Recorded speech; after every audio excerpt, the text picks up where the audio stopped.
I am also privileged to invite on stage Mr. Mohan Reddy and Mr. Ramnath Mani, Chairman NI. So, Karnataka as a state has been always very, very progressive, but in this particular case, they have also helped us immensely in making sure that this event has sufficient funding and also sufficient support from the government. And also, we are sure that this momentum will carry forward with Pan IIT and the Directors Forum that we are creating here. Without further delay, I would appreciate and invite Dr. I would appreciate the chief guest, Dr. Saab. Please come here and give us a speech. Give us a 5 minutes of your thought. Good evening, honorable guests, the directors from various IITs of our country who are here for this forum, Technology for Bharat. Under this name, the directors from various institutes of India, they all come together in Bengaluru on behalf of the people of Karnataka and Bengaluru. I welcome all the directors who have come to this meeting and acknowledging all of your presence. And moreover, we have dignitaries on the dais who are the products of IITs and pharma directors.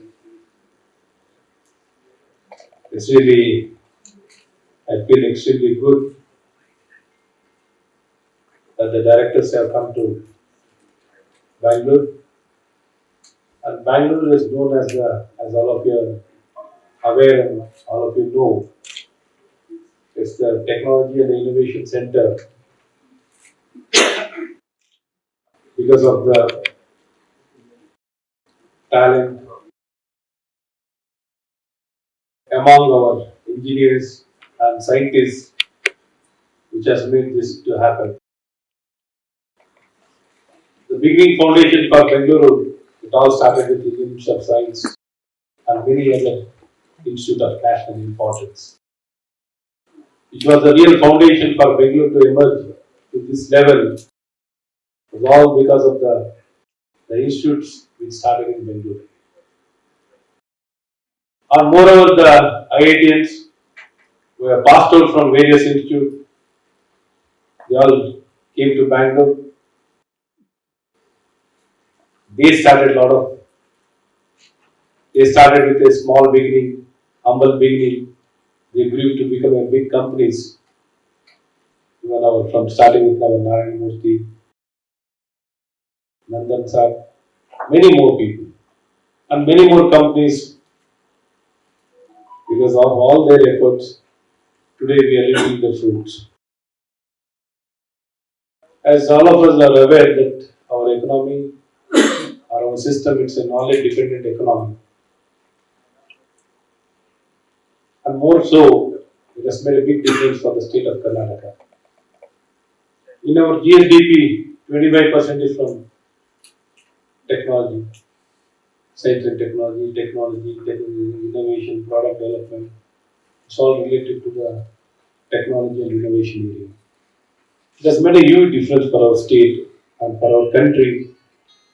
And technology and innovation has created the hope and it has given the confidence for our country, which has become the real USP for our country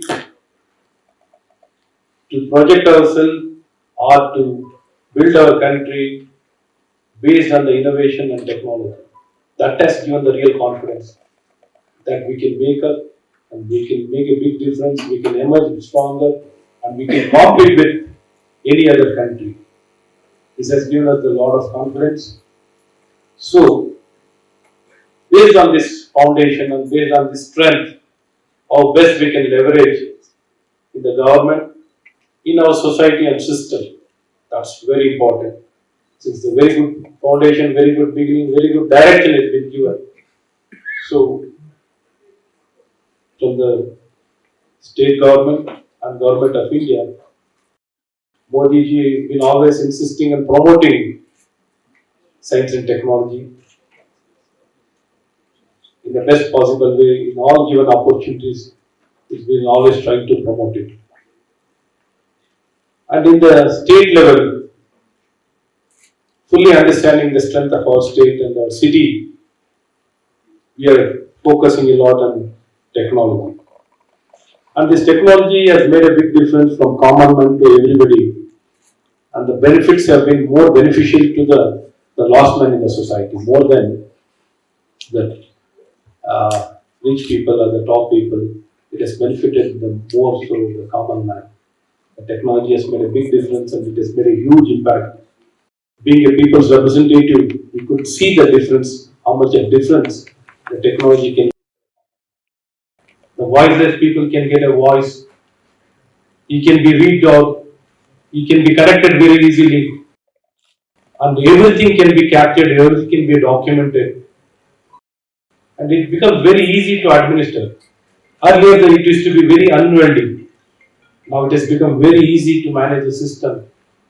It has become very transparent, accountable, and easy to connect with any person in the society. Earlier, it used to be very difficult.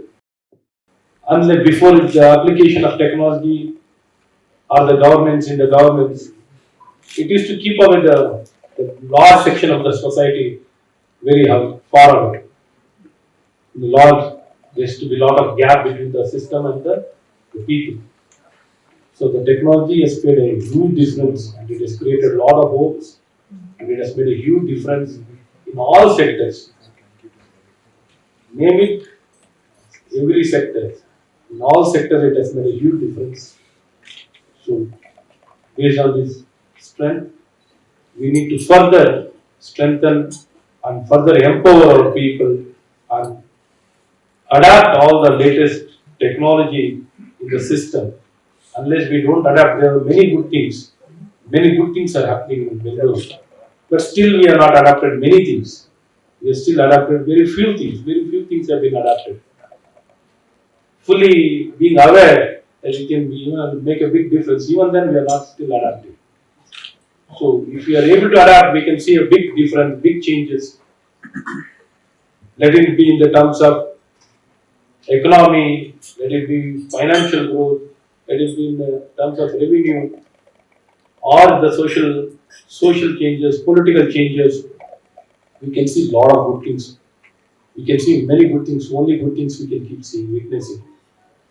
But somehow it's been not that encouraging in the system where we have been adapting, but we need to do many more good things. And along with that, though there are good things happening, it has not percolated to education sector.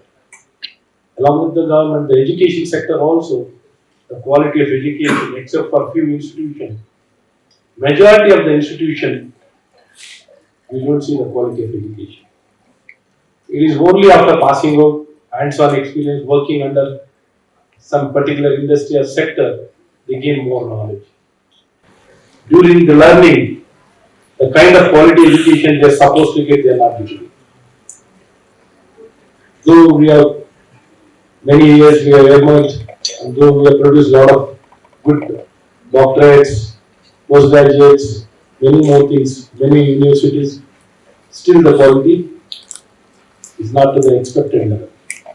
It's been completely disappointing. Somehow, it's been being a higher education minister also, I've been seeing all these things, facing a lot of challenges. And today you are focusing more on academia and industry linkage. That's very important.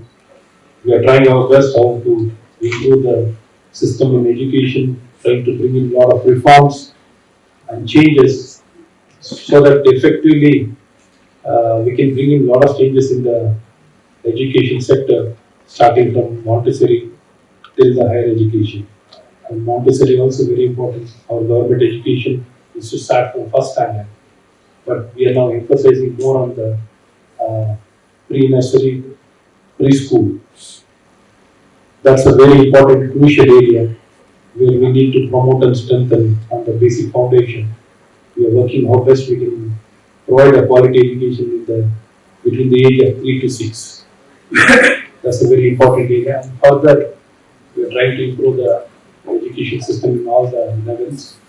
And many things to be done here, and making use of the online education, content, transformation, changes, the way the things are done in each university. We try to promote a lot of things. Still, many more challenges.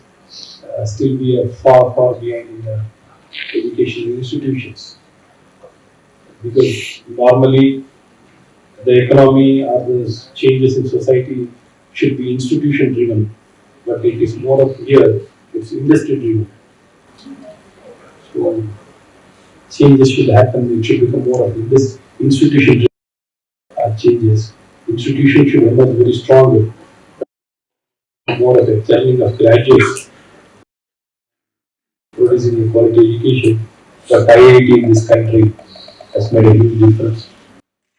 We have stayed back in this country, and we have stayed back and worked here, built entrepreneur companies, entrepreneurship, work here in the institutions and industry. They made a huge difference. One person can make a big difference. One person with one solution itself can make a huge impact. That is what IIT has shown to this country. I admire, I recognize the contribution of IIT institution in our country. Their contribution is immense and huge. In this similar line, we are also trying to connect with any resourceful persons who are interested to do any good work. We are willing to cooperate, facilitate, and come and participate in any sector. In any of the sectors, you are most welcome. We don't have any hesitation. We accept and take all the good suggestion and the good work. You can get involved, you can participate to whatever good, in whatever extent, however you want to participate. We are most willing to allow all these things to happen, and you're most welcome, sir. And I welcome all the technologists, innovators, provide all kind of support. We'll be most willing to take all your guidance, support, participation, in whatever form you're willing to do it. We'll be very happy to take all your support. And without taking much of your time, I'd like to conclude here, and as all of you know, the strength of all this positioning percentage is that all of you are aware of the Bengaluru, and we have done many things along with whatever changes we could do after coming to power. We started many vision group particularly for startups, and vision group for education, vision group for healthcare.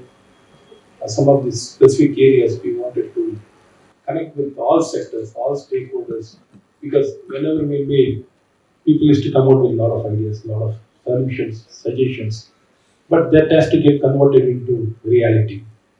So for that to happen, we need to have a right place or a right structure. So this vision group, it is not just technologists, not just pilots. Along with that, the government officers are brought into these committees.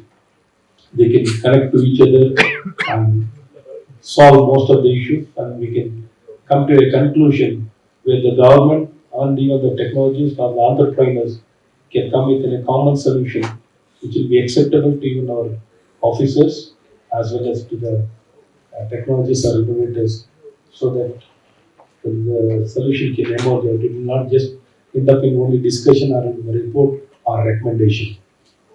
We are just getting into the action level, implementation level. It will not just limit to only recommendations and reports.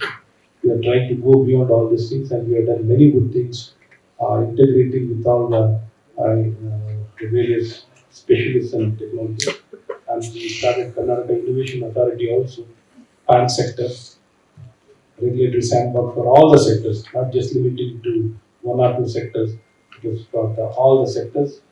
Within a matter of 1 month after the formation of the government, immediately we came out with the Karnataka Innovation Authority, which was the biggest game changer for the Karnataka. Comparing with any other state or any other country, we just not started the Innovation Authority PAN sectors for all the sectors.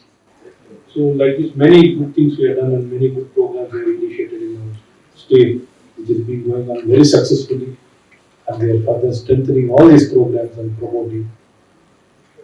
Saying these few words, I'll just stop here. Thank you, all the guests and delegates who are coming, the directors from various parts of the country, from the various IIT institutes.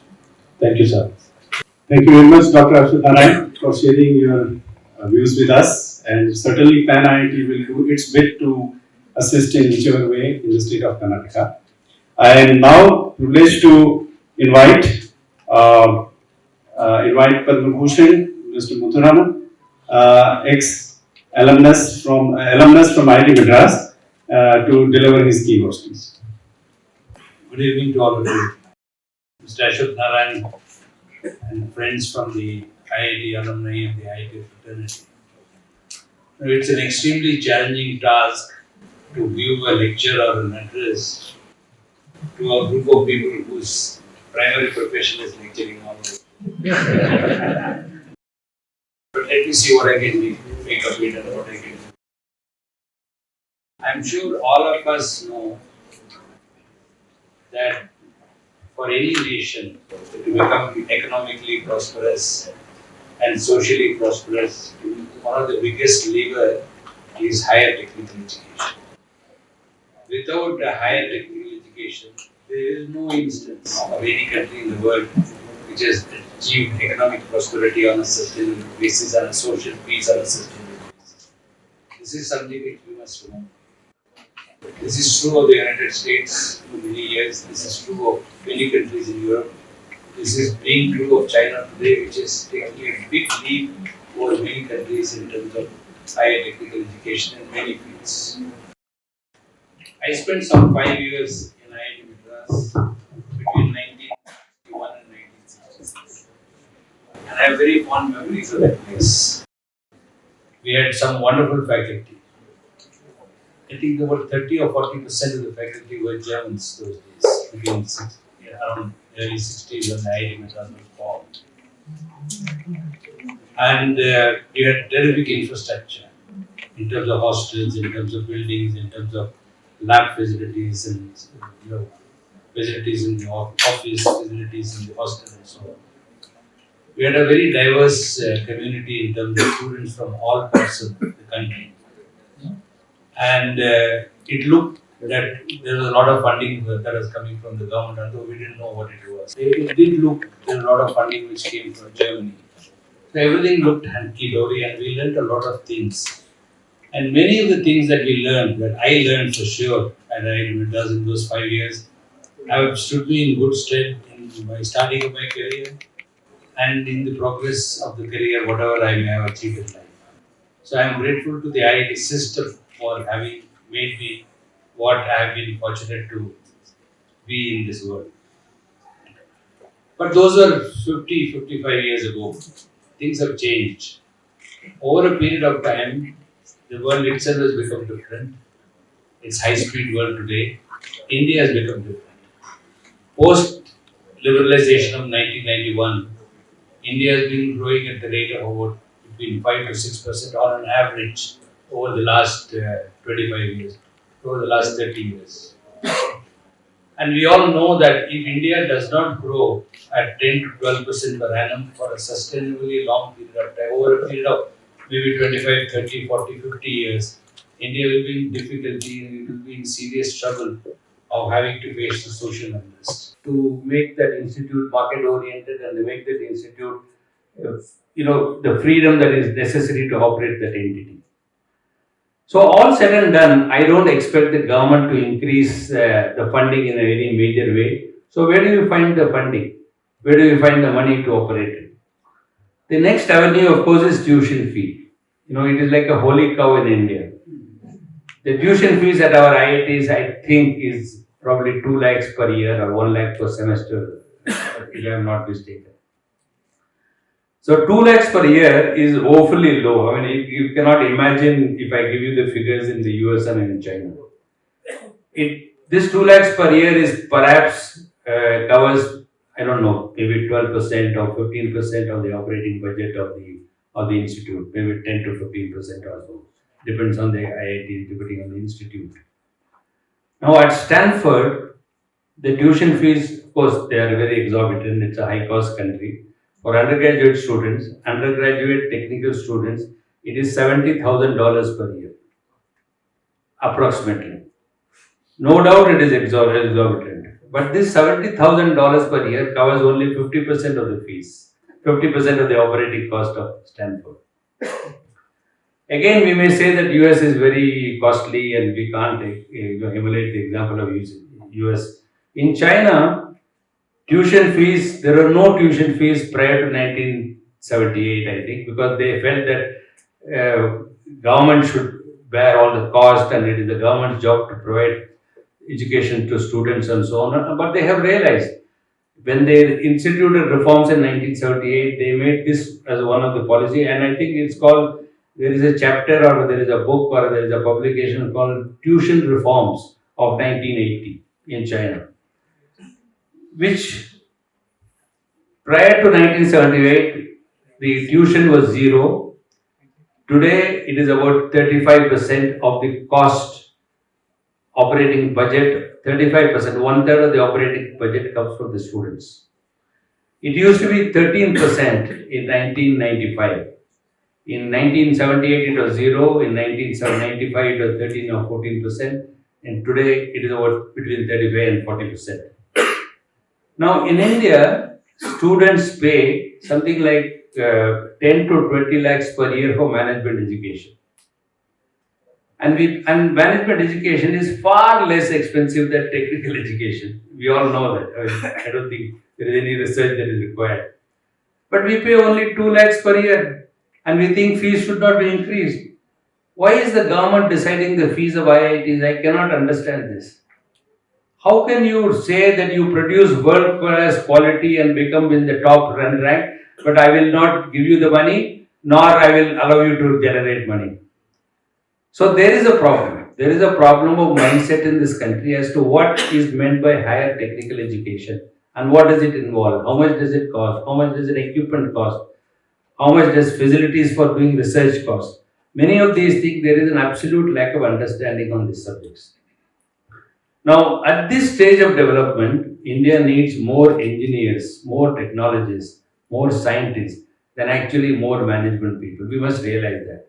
And we are converting a lot of our engineers into management people by just going through a 2-year program of MBA or PhD or whatever it is. So this is one area where I think the government needs to rethink the subject, and I believe that tuitions have to become market oriented. Of course, I understand it is there in the US also. For example, if your salary in a year is less than a certain amount, I don't remember that amount, the tuition is free or the tuition is 50%. And we should do something. We have scheduled castes and scheduled tribes in this country who need affirmative action, who need to be dealt with differently. You do all that, but make sure that the majority of the students who come into the IIT system pay market-related, market-oriented fees. And if we try to stop that, we may look very nice from a population point of view, but we will not look nice to the world in a few years' time in terms of our competitiveness of our technology or our industry. The third point I want to make is our alumni, especially those who have been working in the US and who had the good fortune of earning more money than many of the Indian counterparts, have been donating quite generously for the alumni fund. And I think I know only the figures of IIT Madras, which I had a look a couple of days back.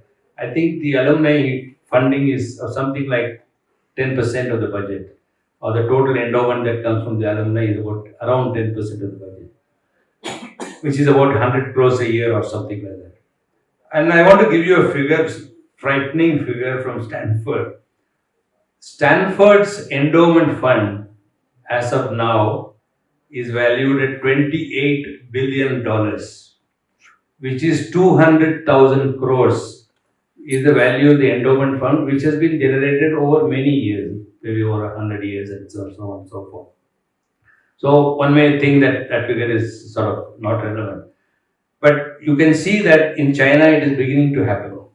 They have published very recently as the contribution from various heads, from the tuition fees, from the government, from research, and so on and so forth. So we need to find a way of persuading our alumni. And I am even thinking, although in the US there is an unwritten understanding with all the students that once they get a job, once they leave the institute, they will contribute something to the. There is no agreement, there is no formal arrangement, but there is an understanding that it's something which is automatically happens. Every alumni seems to contribute to their parent institute. In India, we have to generate that interest. I also think that IITs need to get a lot more international students at market-related salaries. And a lot more industrial research needs to be done with the Indian industry. I was looking for the director from IIT Kharagpur because many years ago we started some work between Tata Steel in Jamshedpur and IIT Kharagpur, which has now, I understand, has become into a very big, where number of projects are being worked upon between IIT Kharagpur and Tata Steel. Similar effort needs to be made by other industries, by IITs. Sometimes it's a question of chicken and egg. The industry feels that IITs are not good enough for giving them jobs, giving them, shall we say, projects for research. IITs feel that the industries is not playing ball. The problem is both ways. If you have correct budget, if you have outstanding professors, if you have got research oriented professors, a research oriented culture, the thing of all of which costs a lot of money, industries will automatically come. Industries won't come if you are going to be run of the mill operators and doing some ordinary stuff. That won't happen. We need to look at some Chinese practices. There are some practices in China which I find are quite good. They have something like transnational education model, where universities from overseas come and work in the Chinese universities and set up shop there and train people and educate people and so on.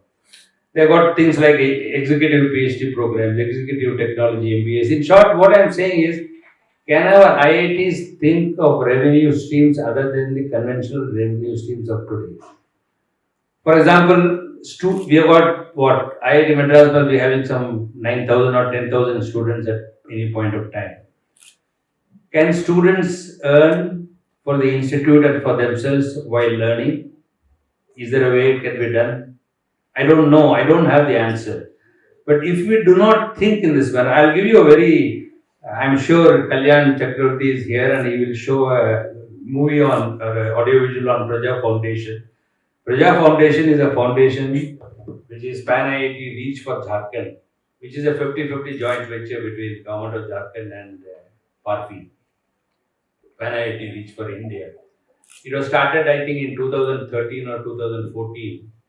In this 5 years, in these 6 years, this Praja Foundation runs 25 Gurukuls in Jharkhand, in one Gurukul in each district of Jharkhand, training 7,000 people and making sure that every one of them gets a job before they leave the institute, before they leave their college. In addition to this, they also run a nursing college. Now it is 5 nursing colleges. They also run a catering college. They also run a college for manufacturing. This manufacturing is only for girls, lady students. This catering is only for lady students. And this catering college, women earn. This manufacturing college, women earn. This nursing college, women earn. So there is a model in which, as you study, you can learn.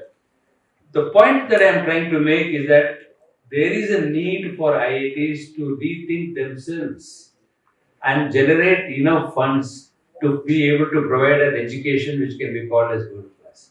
IITs have done a tremendous job in the last 50, 60 years that I've been around, no doubt about it. But the world has changed. People have taken greater strides ahead of us. US has always been ahead of us in education. Now China is going far ahead of us, and it will take a long time for us to even catch up with China. So there is a need to a big rethink.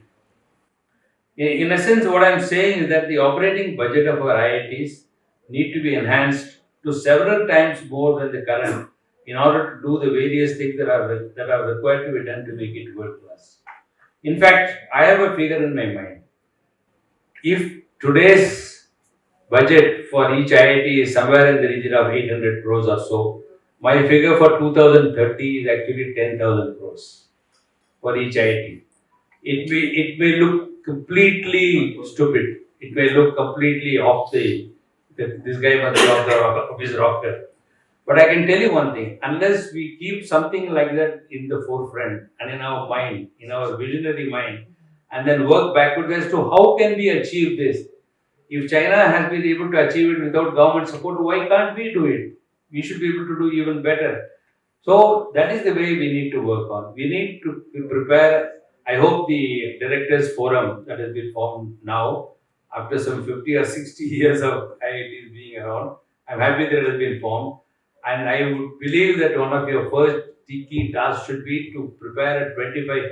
It will take 25 years for us to reach anywhere near the US standards, current US standards, or the current Chinese standard. It will take a little less time. And over a period of 20 or 25 years, how do we take a budget to 10,000 crores and do what all we need to do, including getting top class faculty from anywhere in the world? That's the job I would think that the IIT Directors Forum need to do. Thank you very much and thank you for the opportunity. Thank you very much, Mr. Muthukrishnan, for sharing your deep insights with us. Pan IIT definitely will keep your advice in mind, and especially the Directors Forum. The vision for the Directors Forum will certainly be guided by some of your thoughts.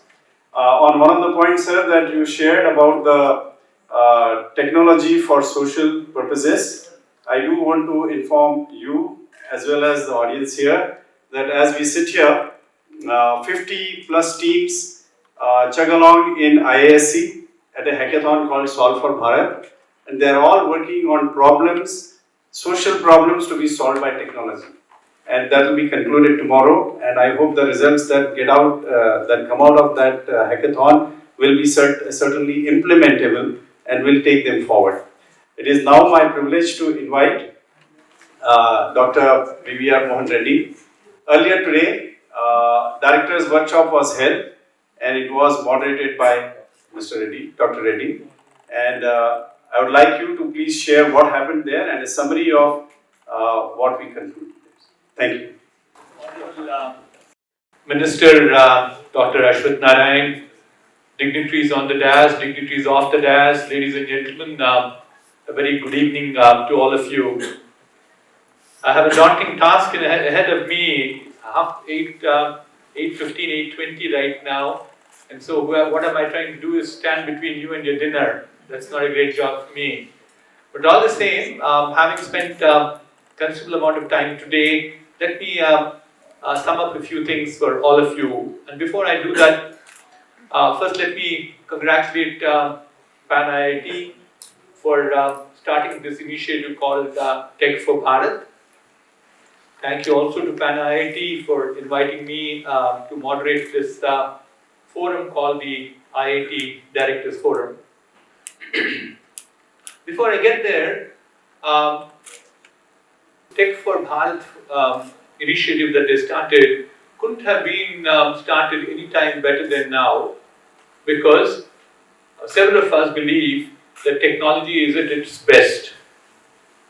There's no denying that 10 years from now, Mohan, people could say, Mohan, you're wrong, it's much better now. That's quite possible. But all the same, we haven't experienced this tectonic shifts in technology in mankind as what we experience at this point of time.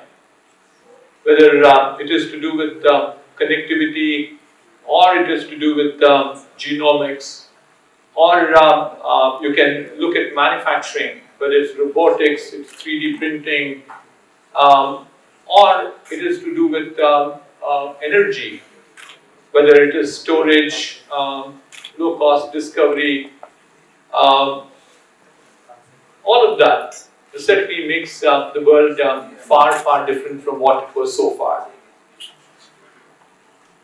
But what we also see is that the big shift further is happening because of the digitalization, or the transformation that we see in the industry, transformation we see in the world that everything becomes digital in nature. And for these things to become digital, we think there are three things that are happening. One, we call them as accelerators. The second one, we call them as amplifiers. And the third one, we call them as ubiquitous issues. The first, accelerators are the ones which are to do with computers. They continue to be faster, cheaper, smaller. The second one is the connectivity. They're becoming faster every time that we think about. They are accessible like anybody's job. The current numbers I see is that the 5G will be 10x faster than 4G. And 5G will have less than 2 milliseconds of latency. So it's not telemedicine any longer. We'll see in our lifetime telesurgeries that will be done. Because as the knife of the doctor moves, on the other side, probably the patient is tens of thousands of miles apart. The knife is also moving simultaneously, literally with 2 milliseconds of latency. The third one is that these ugly looking devices called sensors have become cheap. The five senses the humankind has, all of them are now accessible to computers. Whether it's the vision, it's the sensation by touch and feel, or it is hearing, the smell and the taste. Especially we are seeing vision is as good, if not even superior to what the normal naked eye does. So, and as a result of this, what's happening further is these sensors are putting teraflops of data. And from the data, you're now getting intelligence out of it.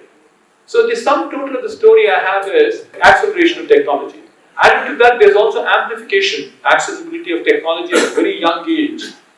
Now, technology is riding on top of each other. As a result of that, there is tremendous amount of amplification. And finally, which is I think very relevant for Tech for Bharat, is now this technology has become ubiquitous. It impacts every imaginable industry. You name an industry, I'll give you an example. People like me never believed that in agriculture we'll use as much technology as what's happening today. Whether it's, I don't have time to go through all these examples, but let me give you one simple one called precision agriculture, where we're trying to fly drones on an agricultural farm. We're now in a position to then, therefore, understand the health of the soil, the health of the crop, the need for pesticides, every facet of it. 64 different types of characteristics of the farm are coming out of just a drone flying, the visual imagery that comes out of it. And thereafter, of course, you can have so many other interventions. So, or for that matter, you look at healthcare. What you can see on a typical X-ray of chest, a lesion, a doctor can detect, the computer can detect a year ahead of what could happen with a naked eye of a doctor. So the end result is all these further also are becoming very inexpensive. A bedside health monitoring system for the conventional technologies used to cost $100,000. What's it costing now? It's down to $10,000 with these IoT devices that go in, with the AI that goes along with it. So the end result is today technology is available at fairly low cost. So the end result is there's an opportunity for us to use this technology for social good. It could be pervasive in every possible area, and we can ensure that we can everyone in this nation, the 1.3 billion people, can get benefited. So that way I feel starting Tech for Bharat was very appropriate. So congratulations again for PAN-IIT. PAN-IIT decided to start this forum called the IIT Directors Forum, which I moderated earlier today. And I think there were some very useful suggestions that came up. They all shared their experiences. The first and the foremost, of course, was what Mr. Muthuraman talked about to us earlier. It is all about financing the IITs. Sir, the numbers I know of about Stanford endowment right now is $50 billion. Even public universities which are funded by the state, the University of Michigan system as well as the Texas A&M system, which is all state-owned, they also have endowments of in excess of $10 billion at this point of time. The well-tested one, thank you very much, Mr. Raman, amazing articulation you did. The model that's working very well around the world is typically what we have seen is 1/3 of the cost of education comes from tuition fees. 1/3 will come from the interest that accrues out of endowments. And 1/3 will come from the overhead for research they do. I don't want to give the comparative numbers, but that was one of the things that was aired by at the Directors Forum today. I think that is something which is very important. We need to address this. The second one they also talked about is which is more to do with actually the financial model. You can go and now peel the onion and get down to each one of them. Very well done by Mr. Muthuraman, but we can do further into it. But I think the key thing is we need to have a clear financial model. If we have uncertainty of how the funds are going to come through the year, how do we go and plan our expenditure? So therefore, you get into a very tricky situation thereafter. The second thing that was also raised quite at length is about the autonomy of IITs. We could probably make them more autonomous than what they are.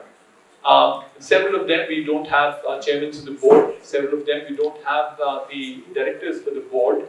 These are some of the issues that were continuously raised. I think that is also very important because we're now planning to build world-class institutions. We're still not there. We're trying to graduate ourselves in that direction.